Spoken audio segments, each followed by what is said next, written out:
vamos a arrancar con esta plática magistral del estimado doctor, que hoy la verdad le agradezco muchísimo al doctor Rubén Quintino Cepeda. Fue mi maestro, querido, porque pues, fue mi maestro en INACIPE, fue mi maestro en JIVO, en varias especialidades. Entonces es una persona que yo admiro muchísimo. Gracias a la querida doctora Ivette Negrete, Miriam Negrete, por hacernos el favor también del enlace para que pudiera tener verificativo el día de hoy estas conferencias. Bueno, pues vamos a iniciar con esto, y el currículum del querido doctor nos lo va a leer la doctora Ivette Negrete. Por favor. Muy buenas tardes a todos y a todas. El doctor Rubén Quintino Cepeda es un jurista mexicano, doctor en Derecho Penal, reconocido por su labor en la modernización y armonización de la legislación penal en México. Ha destacado por sus contribuciones académicas y su participación en la elaboración de importantes textos legales. Formación y reconocimientos. En la educación es licenciado en Derecho por la Universidad Autónoma de México, UNAM. Distinción porque fue condecorado con la Medalla al Mérito Gabino Barreda, un prestigioso reconocimiento en el ámbito académico.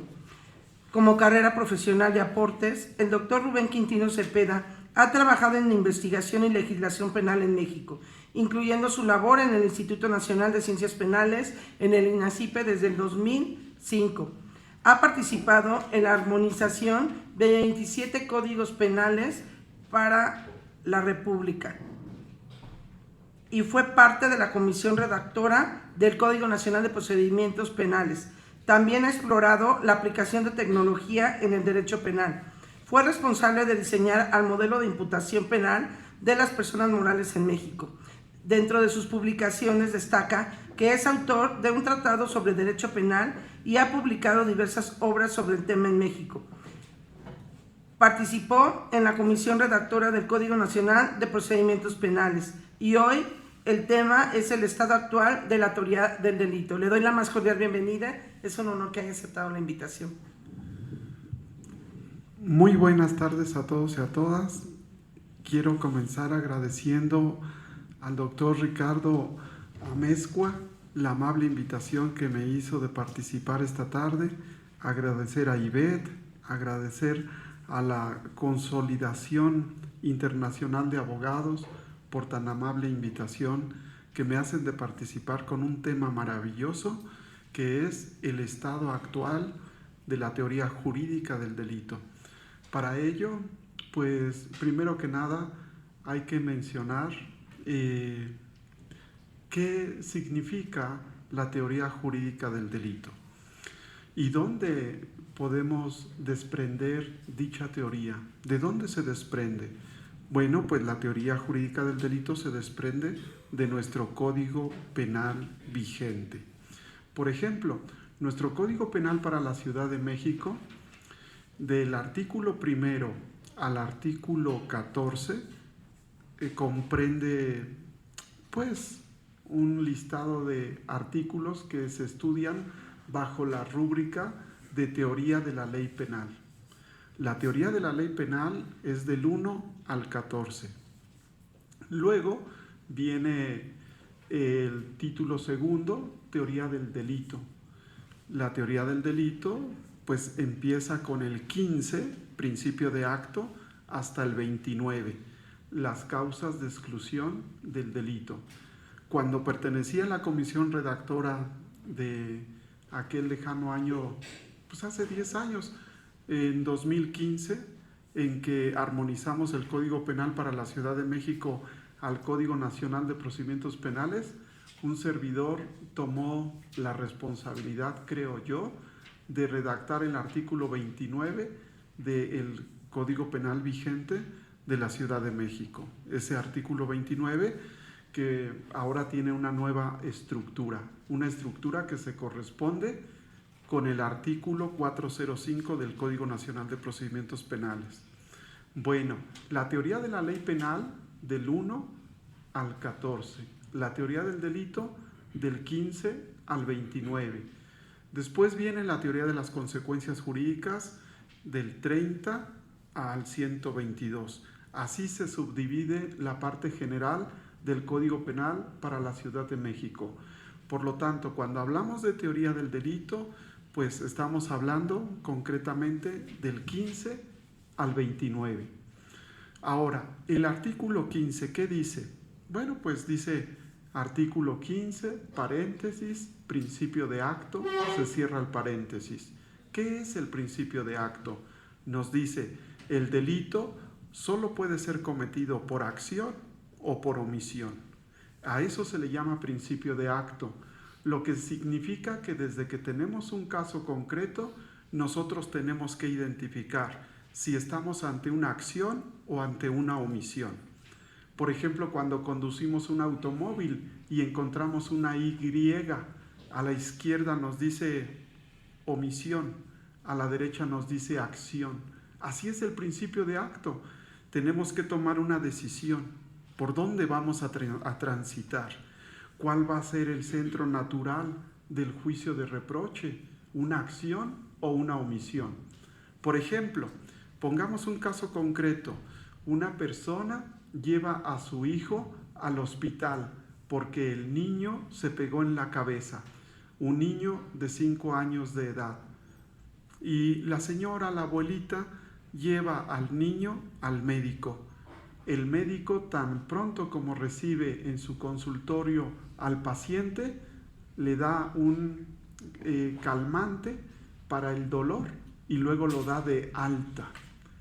La abuelita llega con el niño a casa, el niño duerme y lamentablemente muere debido a un edema cerebral. Bueno, pues todo mundo vuelve la mirada a ese médico. ¿Qué pasó? Bueno, pues murió por un edema. ¿Por qué? Porque se pegó en la cabeza. Sí, pero ¿por qué lo dio de alta sin haber diagnosticado el edema cerebral? Ah, bueno, entonces vuelvo la mirada al médico y me voy a preguntar, ¿cuál es el centro natural del juicio de reproche? ¿Una acción culposa, haberlo dado de alta, o una omisión culposa de no diagnosticar el edema cerebral? Yo creo que en este caso me preocupa más la omisión que la acción, y por lo tanto voy por un título de imputación que debe quedar más o menos como sigue para el médico. Homicidio simple consumado instantáneamente donde intervino el autor directo en forma de comisión por omisión culposa. Listo. Donde resultan aplicables los siguientes numerales: 123, 17, fracción primera, 22, fracción primera, en relación con el 16 y 18, párrafo tercero, todos del Código Penal vigente en el momento y lugar de los hechos.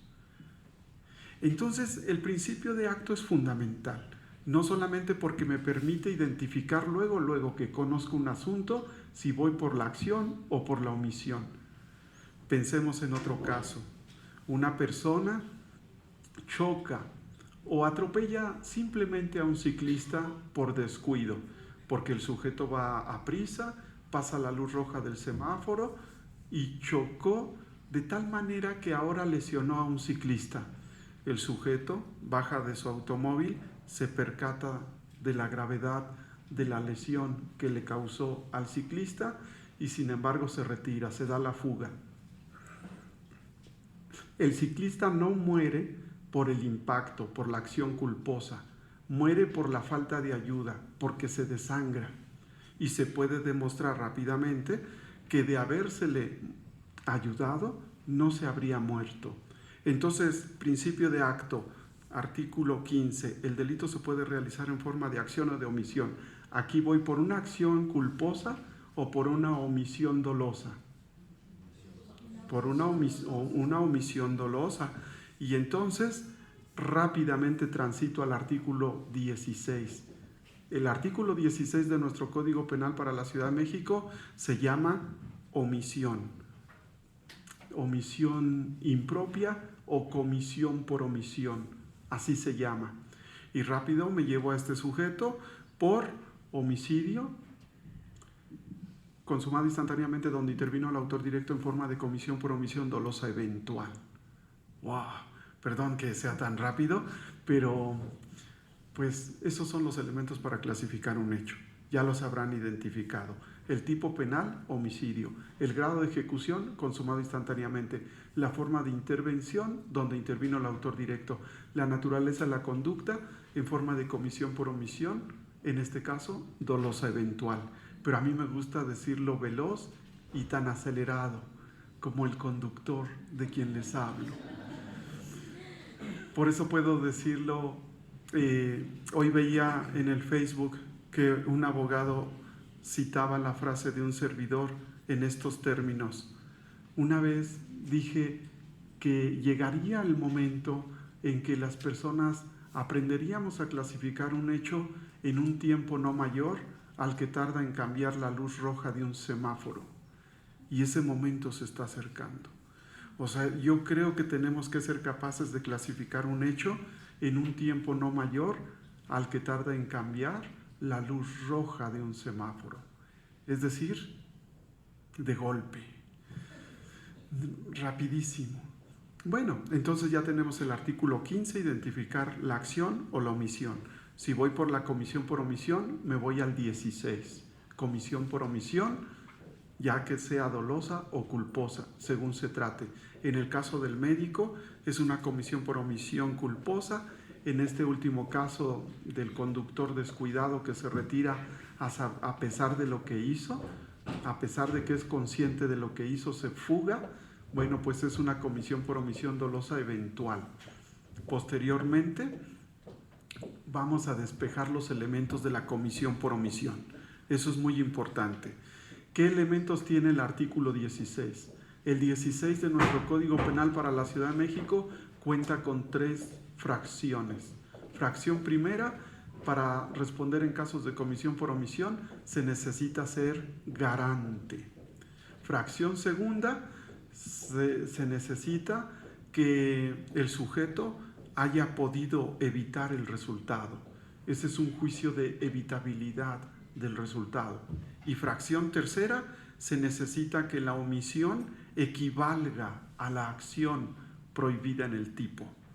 Desde aquí quiero mandar un saludo a mi amigo Evodio, que hacía años que no veía a mi querido amigo Evodio. Yo recuerdo que siempre da gusto conocer, bueno, a las personas, pero yo creo que más gusto volver a reencontrarnos.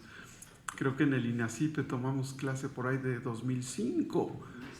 2006.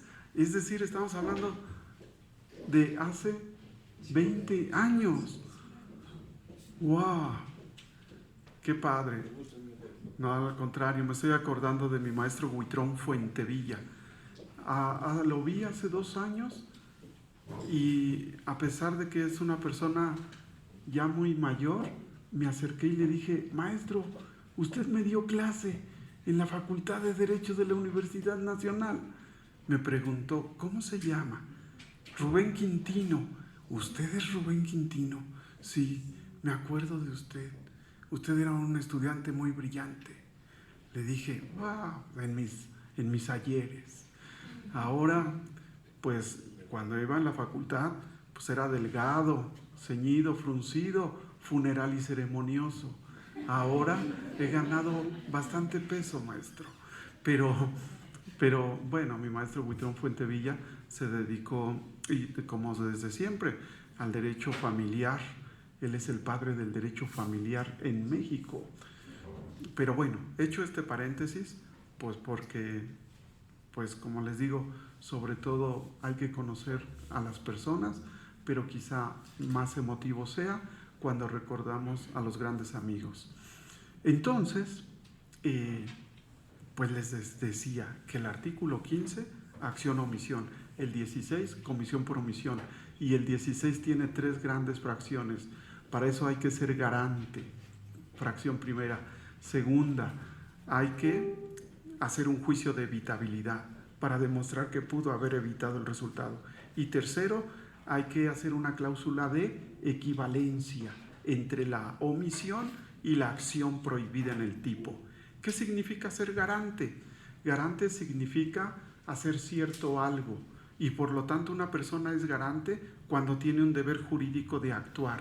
¿Y cómo puede sobrevenir un deber jurídico de actuar? Bueno, pues ahí tenemos 4 incisos en el 16. Inciso A, porque el sujeto aceptó la custodia del bien jurídico.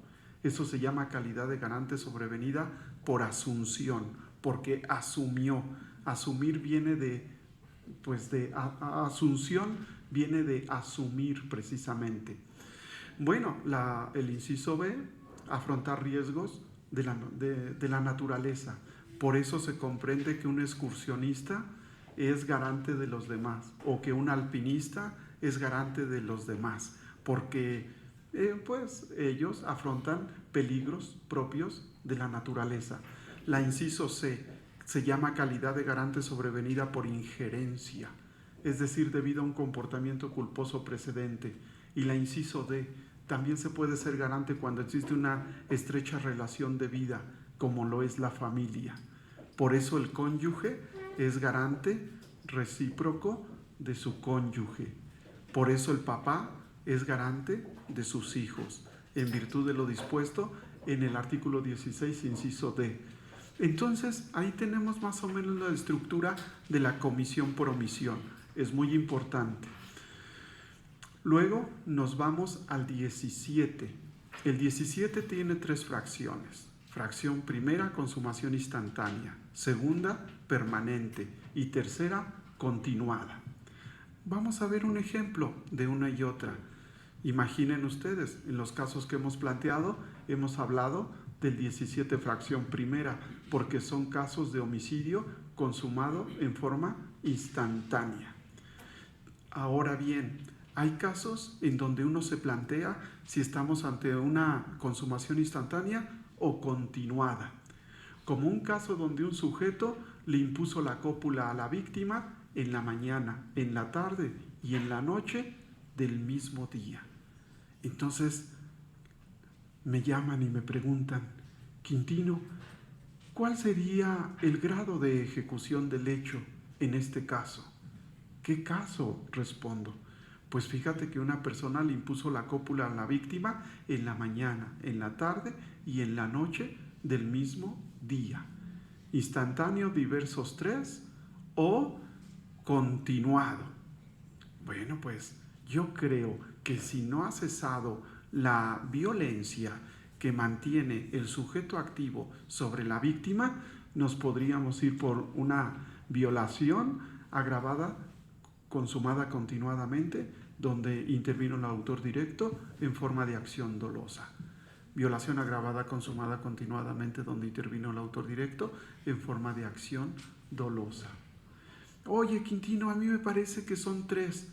Ah, bueno, entonces quedaría violación agravada diversos 3 en concurso real, consumadas instantáneamente, donde intervino el autor directo en forma de acción dolosa. O sea, el concurso es el 5º elemento de la clasificación jurídica del hecho. Un servidor, cuando formé parte de la comisión redactora del Código Nacional de Procedimientos Penales en el ya lejano año 2013, asumí la responsabilidad de darle contenido a los elementos de la clasificación jurídica del hecho en el 141 y en la parte conducente del 30 del Código Nacional de Procedimientos Penales. En aquella época me decían: Quintino, tenemos que clasificar como todo mundo. Alemania, Italia, Francia, España, en Europa y toda Latinoamérica clasifican solo con el tipo y la forma de intervención, Quintino. Les dije que no, y que 1000 veces no, que teníamos que agregar 3 elementos adicionales a la clasificación jurídica. La comisión redactora del CNPP me preguntó: ¿para qué? Bueno, pues porque si no tengo el grado de ejecución, esa expresión la construyó un servidor, por cierto, no la tomamos, no la importamos de alguna otra legislación, no. El grado de ejecución pues es la consumación, la tentativa o el desistimiento. No hay tipo sin grado de ejecución, porque todo tipo o se consuma o queda en tentativa. Bueno, además necesitamos la naturaleza dolosa o culposa de la conducta y por supuesto también la clase de concurso correspondiente. Entonces, en el caso de que un MP diga que sí, que cómo no, que claro, que en el caso que nos ocupa estamos ante una violación diversas 3 en concurso real, consumadas instantáneamente donde intervino el autor directo en forma de acción dolosa. Yo creo que puede haber ahí una consumación continuada, pero muchas personas dicen que no, y que 1000 veces no, que los delitos sexuales no se pueden consumar en forma continuada. Bueno, hay códigos de la República, como es el caso del Código de Coahuila, que expresamente dice que la violación sí se puede consumar en forma continuada. Entonces, vamos a poner otro ejemplo más sencillo, como aquel caso donde una persona decide entrar a robar a la casa de su vecino tantas veces como él se descuide y deje abierta la puerta. En el transcurso de una semana, el vecino se descuidó el lunes, el miércoles y el viernes. Ingresó 3 veces a robar. Si a mí me presentan ese caso y me preguntan cómo se clasifica, yo diría lo siguiente. Se trata de robo a casa habitación, diversos 3 en concurso real, consumados instantáneamente donde intervino el autor directo en forma de acción dolosa. Pero muchas personas ahí quizá vean lo contrario, un delito continuado. Habrá personas que digan, no, yo veo un delito continuado, es decir, robo a casa habitación consumado continuadamente donde intervino el autor directo en forma de acción dolosa. Yo creo que no, porque no se da la unidad de acción. ¿Por qué? Porque va a depender de que se descuide o no el vecino. Y eso ya no está en las manos del sujeto activo, sino en una conducta que puede o no desplegar el dueño de la casa. Entonces, el delito continuado, ¿cuántos elementos tiene? El 17 fracción tercera. Dice, se necesita pluralidad de conductas, unidad de propósito delictivo, identidad entre activo y pasivo, pero además que se infrinja el mismo tipo penal. Esos 4 elementos. La consumación instantánea, ¿qué se requiere? La consumación instantánea se requiere que se hayan colmado todos los elementos del tipo o de la hipótesis normativa de que se trate. La consumación permanente, ¿qué significa? Que el resultado típico se prolongue durante el tiempo. Ahí tenemos 17 fracción primera, 17 segunda, 17 tercera.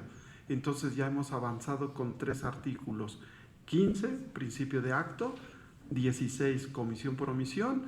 17, grados de ejecución instantáneo, permanente o continuado. Vamos con el 18 rápidamente. El 18 se refiere al dolo y a la culpa. Nunca voy a olvidar, porque todo sucedió de manera simple y sin complicaciones. Ahorita que recordaba los tiempos universitarios, recuerdo que comencé a distinguir entre dolo directo y dolo eventual en el 3er semestre de la licenciatura. Entonces tenía una novia, un sábado, caminábamos por los pasillos de la facultad, de aquel mi antiguo y oscuro lugar de origen, que fue la Facultad de Derecho de la Universidad Nacional. Y cierta ocasión la solté de la mano cuando me preguntó, Quintino, deberíamos tener un hijo. Espérate, le dije, wow, vamos en 3er semestre. Hay que terminar la licenciatura, ¿no te parece? La especialidad del doctorado, quizá en el extranjero, regresar a México, trabajar, ahorrar dinero, vivir juntos, casarnos y por último tener hijos. Entonces hizo una expresión como de lejanía, como de tristeza. Se puso a pensar al paso de los años. Sin embargo, no soy un canalla, no soy un patán como todo mundo considera. Le dije, si después de lo recientemente ocurrido acontece un resultado típico de embarazo, no te preocupes, yo lo acepto en caso de que ocurra. Y le dije, eso es dolo eventual. ¿Por qué, Quintino? Claro, porque uno se representa en casos de dolo eventual el resultado típico como algo probable y lo aceptas en caso de que ocurra. Y a partir de entonces era una pregunta de cada fin de semana. Y a veces también entre semana. Nos preguntábamos con dolo directo o con dolo eventual. Sabiendo que actúa con dolo directo, la persona que al momento de la realización del hecho se representa el resultado típico como algo seguro y quiere el resultado. Pero actúa con dolo eventual, la persona que al momento de la realización del hecho se representa el resultado típico como algo probable y lo acepta en caso de que ocurra. ¡Wow! En mis tiempos universitarios, cuando éramos felices y no lo sabíamos.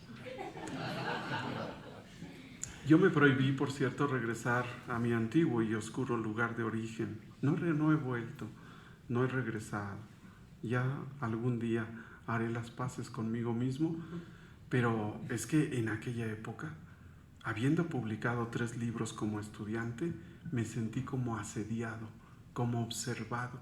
Me miraban como a un fenómeno. ¡Wow!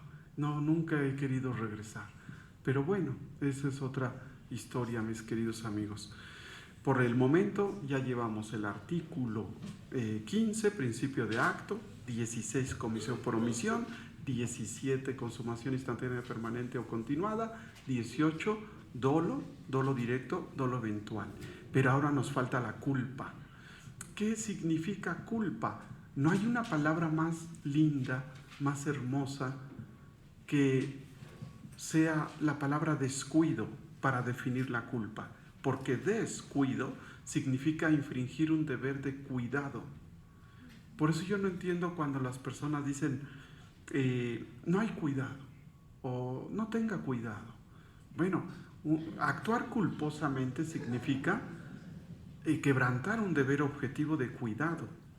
Eso significa, o sea, la culpa se puede sustituir por una palabra simple y llana, descuido.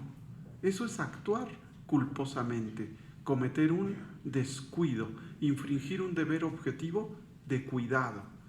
¿Y en qué caso se infringe un deber objetivo de cuidado? Cuando se crea un riesgo no permitido. ¿Y cómo saber si en el caso concreto el sujeto activo infringió un deber objetivo de cuidado o creó un riesgo no permitido? ¿Cuáles son las causas fuente de donde puede emanar la creación de un riesgo no permitido? ¿Qué es un riesgo? Un riesgo tiene que ver con las decisiones con las que se vincula el tiempo, aunque uno no pueda suficientemente conocer el futuro y ni siquiera en particular el futuro de nuestras propias decisiones. Esa definición es de Niklas Luhmann y me remonta a 1998. Por estas fechas murió y entonces yo era estudiante. Y entonces pues le decía a mis compañeras de clase: "Oh, Quintino, eso es mucho riesgo, estás asumiendo muchos riesgos". Les decía: mira lo que dice Luhmann. Luhmann dice: el riesgo tiene que ver con las decisiones con las que se vincula el tiempo, aunque uno no pueda suficientemente conocer el futuro y ni siquiera en particular el futuro de nuestras propias decisiones. Compañeros, esas, si lo pueden apuntar en una nota, ahí se pueden conquistar varias cosas, mis queridos amigos. El derecho penal sirve para muchas otras cosas. Yo creo que en el caso particular de un servidor, la clave está en la gramática. Para mí, si he hecho alguna aportación al sistema jurídico penal mexicano, quizás solamente sea gramatical. Porque además eso busco. Para mí la gramática es la base. Cuando se construyó la primera universidad en el mundo, la Universidad de Bolonia en el año 1100, entonces le preguntaron a Irnelio: oye, Irnelio, todo el mundo se quiere inscribir a la universidad porque es la primera en todo el mundo, la Universidad de Bolonia, y la primera facultad fue la de Derecho, después vino la Facultad de Medicina, luego la de teología, pero la primera facultad en la primera universidad fue Derecho y el primer maestro, Irnelio. ¿Cómo quieres elegir a todos? Le preguntaron, porque todos se quieren inscribir. ¿Qué método de selección? Irnelio preguntó, ¿no tendremos por ahí una tómbola? No es cierto, no es cierto. Irnelio dijo, les voy a hacer 3 exámenes. ¿Cómo que 3 exámenes? Sí. ¿Cuál va a ser el primer filtro? Gramática. El segundo, retórica. Y el tercero, dialéctica. Entonces, en el origen de todo abogado, en el origen está la gramática, la retórica y la dialéctica. Por eso recientemente publiqué un libro que se llama Gramática Penal. ¡Wow! Ahí están contenidos todos los aspectos gramaticales más importantes de nuestra materia. Pero bien, regresando a nuestro tema, les decía que por gramática la palabra más linda para definir la culpa es descuido. Y descuido pues significa eso, quebrantar un deber objetivo de cuidado. Y quebrantar un deber objetivo de cuidado no es otra cosa más que crear un riesgo no permitido. ¿Y cuáles son las causas fuentes de donde puede emanar la creación de un riesgo no permitido? 5. Primero, las normas jurídicas, leyes o reglamentos. Segundo, las normas técnicas, dentro de las cuales, tercero, las reglas de la lex artis. Número 4, también puede emanar, por ejemplo, de los modelos diferenciados. Esas son las opiniones de los expertos, de los especialistas. Y número 5, puede emanar del principio de confianza. Sin el principio de confianza no existiría quizá la división social del trabajo. Pero esas son las 5 fuentes de donde puede emanar la creación de un riesgo no permitido. 1, las normas jurídicas. 2, las normas técnicas. 3, las reglas de la lex artis. 4, los modelos diferenciados o bien las opiniones de los expertos en un área determinada. Y número 5, el principio de confianza. Bueno, pues ahora rápidamente avanzamos al artículo 20. En el artículo 20 vamos a encontrar la tentativa. Y ahí va a decir las 2 clases de tentativa, acabada e inacabada. Existe una tentativa acabada cuando el sujeto realiza totalmente los actos u omisiones que deberían consumar el resultado. Existe tentativa inacabada cuando esos actos u omisiones, conforme a su plan, solo los realiza en parte. Muy bien, por ejemplo, pensemos en un sujeto que entra a una casa a robar. Bueno, él mismo escucha pasos en la azotea, literalmente, y sale con las manos vacías. Lo detenemos y lo ponemos a disposición del Ministerio Público. Robo a casa habitación. Consumado instantáneamente con el 17 fracción primera o con el 20 parte conducente. O sea, consumado instantáneamente o cometido en grado de tentativa acabada. No sustrajo nada de la casa. Entonces nos vamos por robo a casa habitación, cometido en grado de tentativa acabada, donde intervino el autor directo en forma de acción dolosa. O nunca voy a olvidar un caso donde un sujeto en la vía pública se acerca a su víctima, le muestra una navaja pidiéndole el celular. La víctima desliza del bolsillo de su pantalón un celular y el sujeto activo ve el celular estrellado. ¿Y qué creen que hizo? Se retiró como con desdén, desdeñó el celular y dejó a la víctima con el brazo extendido. Pregunta, compañeros, ¿se consumó o quedó en tentativa? Y de ser tentativa, ¿se habría desistido el sujeto activo?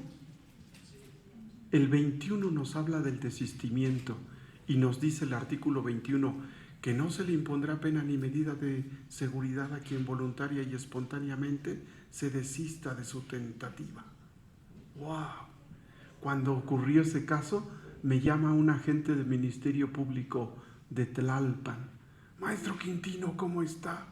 Y después de explicarme todo lo anterior, le dije, ¿tienes con qué escribir? Sí, maestro Quintino. Bueno, pues ahí va.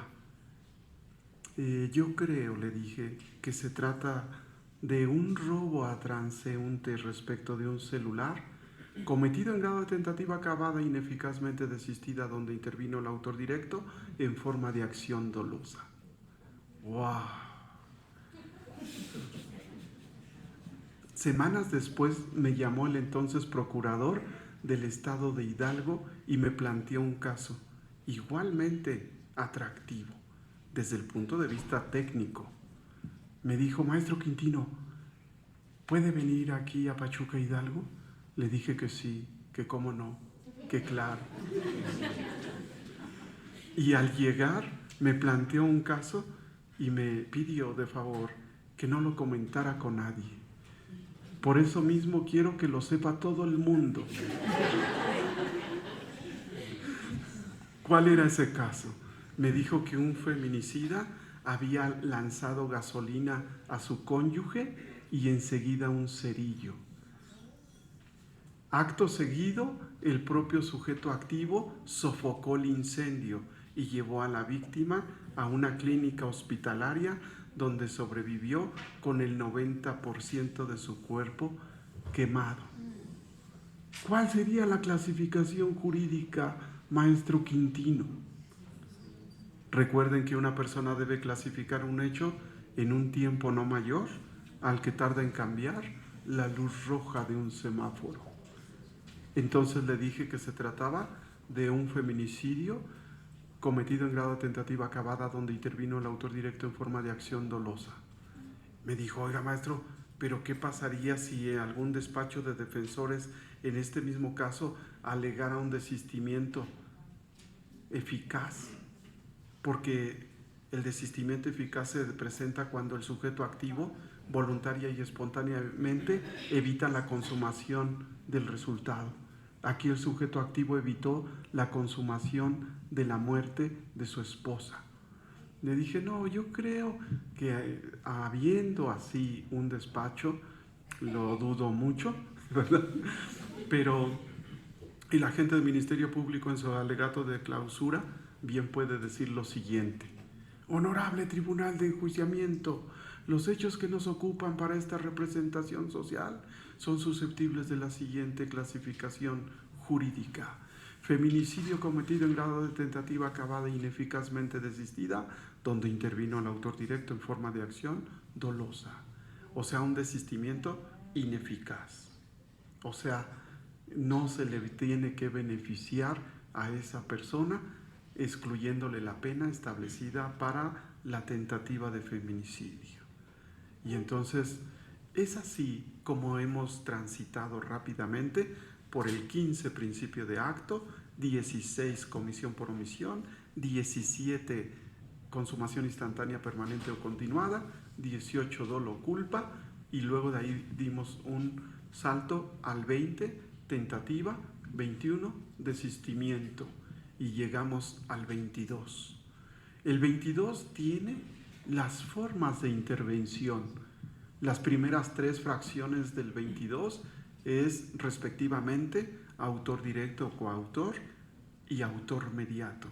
Las 3 fracciones restantes del 22, inducción, complicidad y partícipe encubridor. Con esas 6 sabemos distinguir entre formas de autoría y formas de participación. Entonces, vamos a poner un ejemplo en el que una persona es autor directo, con el 22 fracción primera. ¿Quién es autor directo? Pues nos dice artículo 22 fracción primera, es autor directo el que realiza el hecho por sí. Muy bien. Fracción segunda, es autor directo el que realiza el hecho conjuntamente con otro. Fracción tercera, es autor mediato, la persona que instrumentaliza la voluntad de otro. Fracción cuarta, inductor, el que hace nacer en el autor la decisión de cometer un delito. El partícipe cómplice, el que ayuda o auxilia a la realización del hecho. Bueno, pues vamos a empezar con aquel caso donde la suegra, refiriéndose al yerno, le dijo a su esposo: dale un escarmiento a ese fulano. Y el señor, el suegro, mató cruelmente a su yerno. Y entonces la suegra le reprochó: así no va a poder escarmentar. Te dije que le dieras nada más un escarmiento y tú lo mataste. Pregunta: ¿la partícipe inductora responde por el exceso del autor del hecho principal? Bueno, pues el principio de acto, el 15, nos dice que no, y que 1000 veces no. El 15 principio de acto prohíbe que el partícipe responda por el exceso del autor. Además, el partícipe tampoco responde por el error del autor.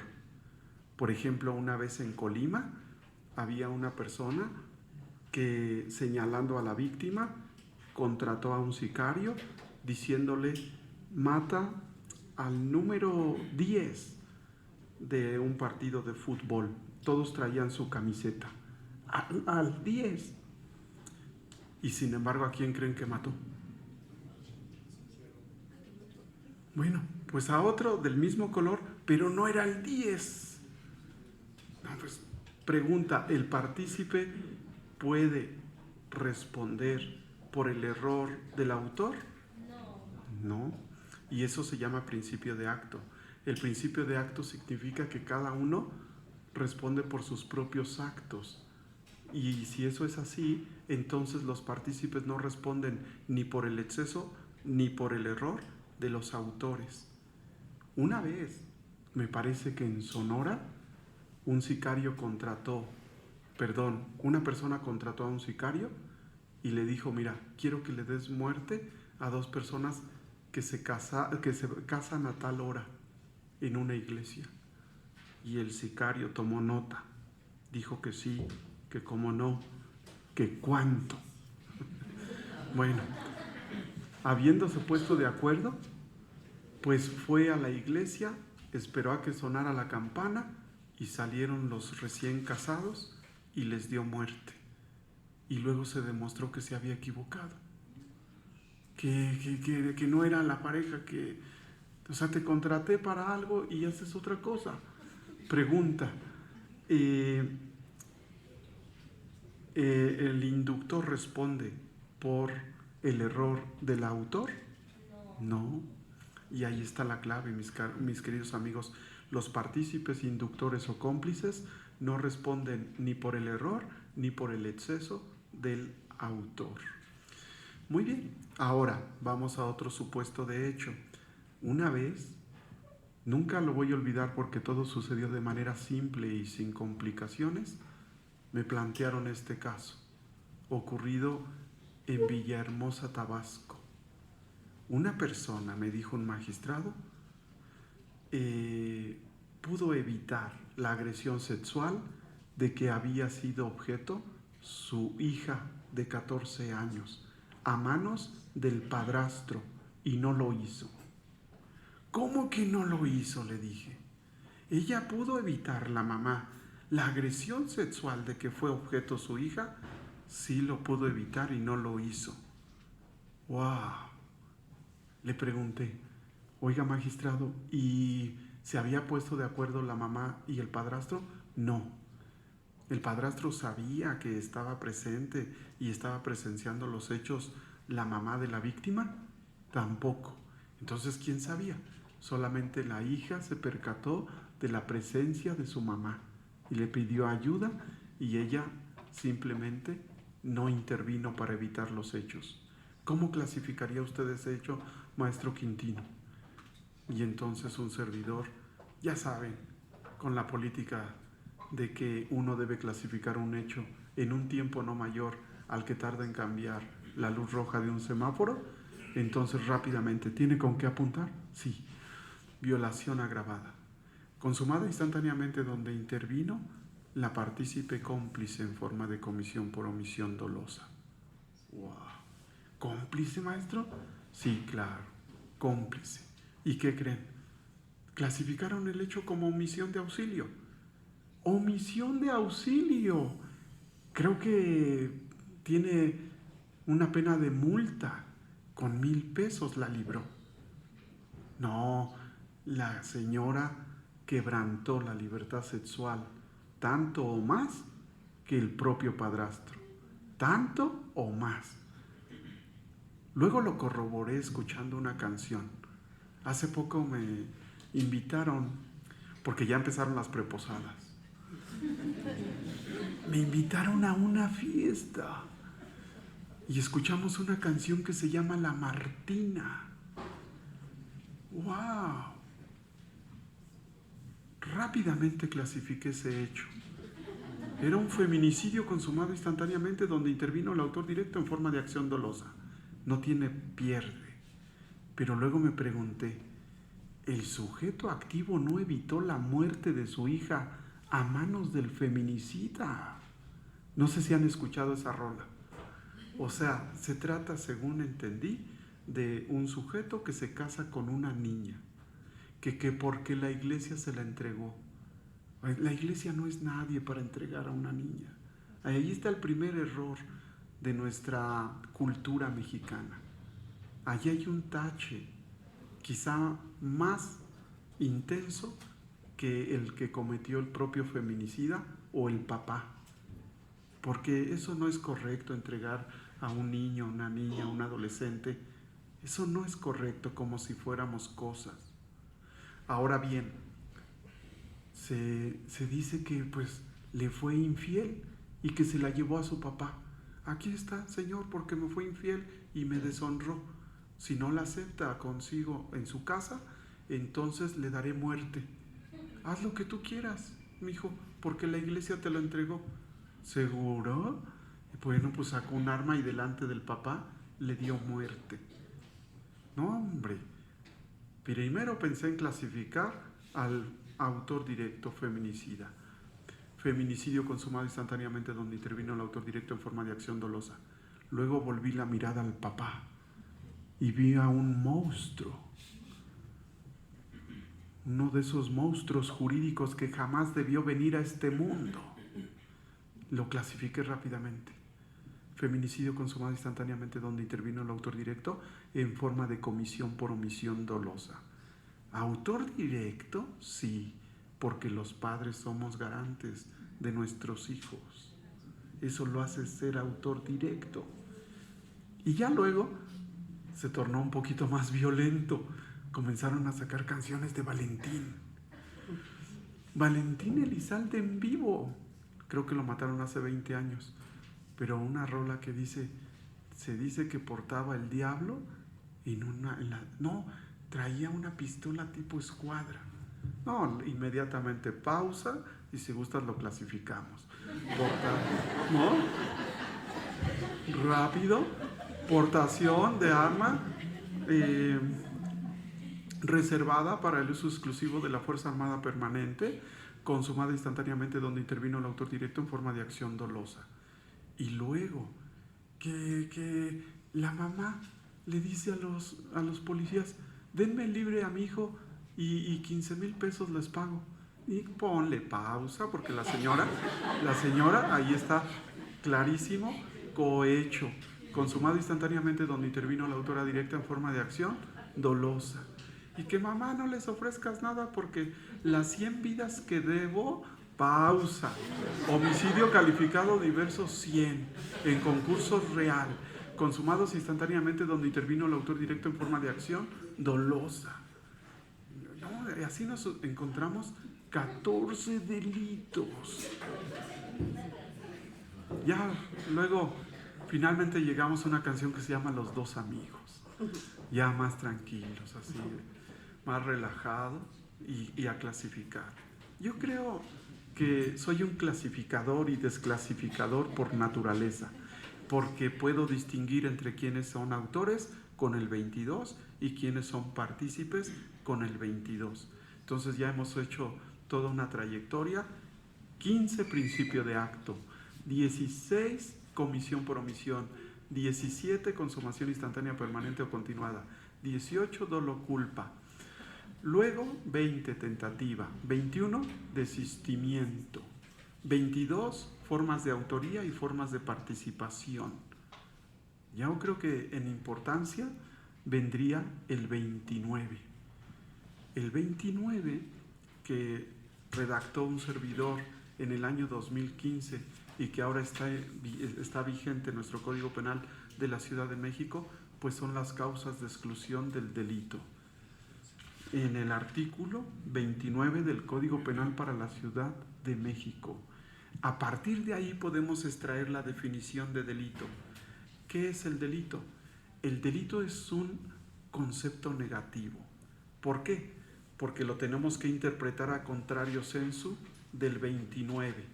El 29 se subdivide en 3 apartados. Apartado A, conducta típica, si no se presenta ninguna de ellas.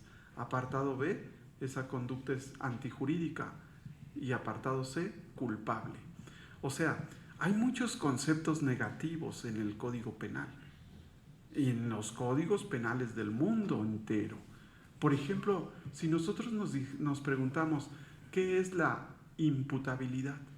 ¿Cuándo una persona física es imputable? Bueno, pues no vamos a encontrar ningún código penal del mundo entero que nos dé una definición positiva de imputabilidad es esto, imputabilidad es lo otro. No. Hay conceptos negativos. El código nos da un concepto negativo nos dice quién es inimputable, y entonces, si yo quiero la imputabilidad, tengo que interpretarlo a contrario sentido. Así funcionan las cosas. O sea, hay conceptos negativos. La imputabilidad se define en sentido negativo porque nos dice quién es inimputable, y si yo quiero saber la imputabilidad, lo interpreto a contrario sentido. Igual el delito. El delito, pues nos dice el artículo 29, causas de exclusión del delito, aspectos negativos. Si yo quiero saber lo positivo, lo interpreto a contrario sentido y encuentro una definición positiva de delito. O sea que el 29 tiene un concepto negativo de delito. Lo tomas, el 29, en sus 3 apartados, A, B y C, y lo conviertes a positivo y das con el concepto de delito. ¿Qué es el delito entonces? El delito no es otra cosa más que una conducta típica, antijurídica y culpable. Conducta típica. Y luego hagan conexión del 29 con la conexión del 406 del CNPP. Y ahí me gana la modestia, que también redactó un servidor. 405 y 406 del CNPP y 410. ¿Qué dice el 406 del CNPP?